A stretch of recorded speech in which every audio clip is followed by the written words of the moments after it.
പൂരങ്ങളുടെ പൂരമായ തൃശൂർ പൂരത്തിന് ഇന്ന് കൊടിയേറ്റം. രാവിലെ 11:30 തിരുവമ്പാടിയിലും 12:30 പാറമേക്കാവിലും കൊടിയേറും. ഘടക ക്ഷേത്രങ്ങളിൽ ലാലൂർ കാർത്തിയാനി ക്ഷേത്രത്തിലാണ് ആദ്യം കൊടിയേറുക.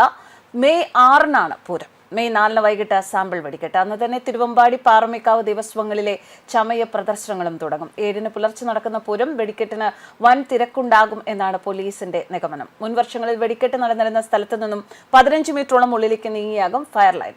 പഹൽഗാം ഭീകരാക്രമണത്തിന്റെ പശ്ചാത്തലത്തിൽ കമാൻഡോ സുരക്ഷ ഉൾപ്പെടെ ഇത്തവണ പൂരത്തിനുണ്ട്.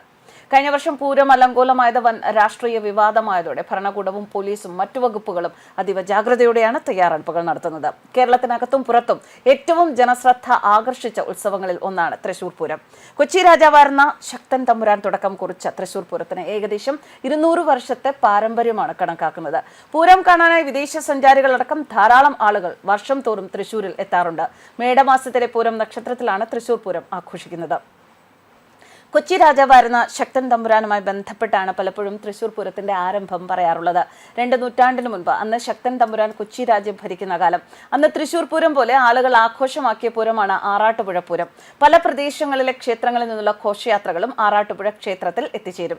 ഹിന്ദു ഐതിഹ്യപ്രകാരം ലോകത്തിലെ 30 മുക്കോടി ദേവതകളും ആറാട്ടുപുഴയിലേക്ക് അന്ന് പൂര ദിവസം എത്തിച്ചേരും എന്നാണ് വിശ്വാസം. എന്നാൽ 1796-ലെ പൂരത്തിന് വലിയ മഴയെ തുടർന്ന് തൃശൂർ ദേശത്തെ ആളുകൾക്ക് ആറാട്ടുപുഴയിലെ പൂരത്തിന് കൃത്യസമയത്ത് എത്താൻ സാധിച്ചില്ല. അല്പം വൈകി എന്ന കാരണത്താൽ തൃശൂർ ദേശത്തെ ജനങ്ങളെ അന്ന് പൂരത്തിൽ പങ്കെടുപ്പിക്കാതെ വിലക്കി.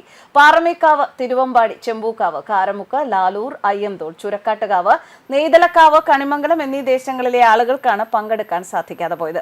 തൃശൂർ ദേശത്തെ ജനങ്ങളെ വിലക്കിയത് ഇഷ്ടപ്പെടാത്ത ശക്തൻ തമ്പുരാൻ അടുത്ത വർഷം മുതൽ വടക്കുംനാഥനെ ആസ്ഥാനമാക്കി പുതിയൊരു പൂരം ആരംഭിക്കാൻ തീരുമാനിച്ചു. ഇതോടെ തൃശൂർക്കാരുടെ പൂരം ഇനി വടക്കുംനാഥ സന്നിധിയിൽ മതി എന്നും 1798-ൽ ശക്തൻ തമ്പുരാൻ തീരുമാനമെടുത്തു.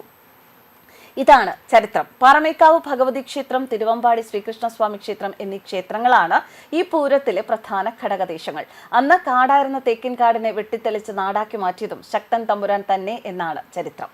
എന്നാൽ കൊട്ടാരത്തിൽ ശങ്കുണിയുടെ ഐതിഹ്യമാലെ തൃശൂർ പൂരത്തിന്റെ ഉത്പത്തി മറ്റൊരു രീതിയിലാണ് വിശദീകരിക്കുന്നത്. തൃശൂർ പൂരം ശക്തൻ തമ്പുരാന്റെ കൽപ്പന പ്രകാരം ഉണ്ടാക്കിയതാണ്. അതിനു മുൻപ് അവിടെ അങ്ങനെ ഒരു ആഘോഷം ഉണ്ടായിരുന്നില്ലത്രേ. കൊച്ചി രാജാവ് തൃശൂരിൽ വന്നപ്പോൾ ദേശക്കാരെ വിളിച്ചു വരുത്തി മേടമാസത്തിലെ പൂരം ആണ്ടുതോറും ഒരു ആഘോഷമായി കൊണ്ടാടണം എന്ന് നിർദ്ദേശിച്ചു. അതിന് നാട്ടുകാർ തിരുവമ്പാടി, പാറമേക്കാവ് എന്നീ 2 ഭാഗങ്ങളായി പിരിഞ്ഞ് ഭഗവതി, ശാസ്താവ് മുതലായ ദേവന്മാരെ വടക്കുംനാഥ ക്ഷേത്ര സന്നിധിയിലേക്ക് എഴുന്നള്ളിച്ചു കൊണ്ടുവരണം. തിരുവമ്പാടി, പാറമേക്കാവ് എഴുന്നള്ളത്തുകൾ പ്രധാനമായിരിക്കണം. പണം ജനങ്ങൾ സ്വരൂപിക്കണമെന്നും ശക്തൻ തമ്പുരാൻ അരുളി ചെയ്തു. മുറകളും ചടങ്ങുകളും അദ്ദേഹം തന്നെ കൽപ്പിക്കുകയും ചെയ്തു.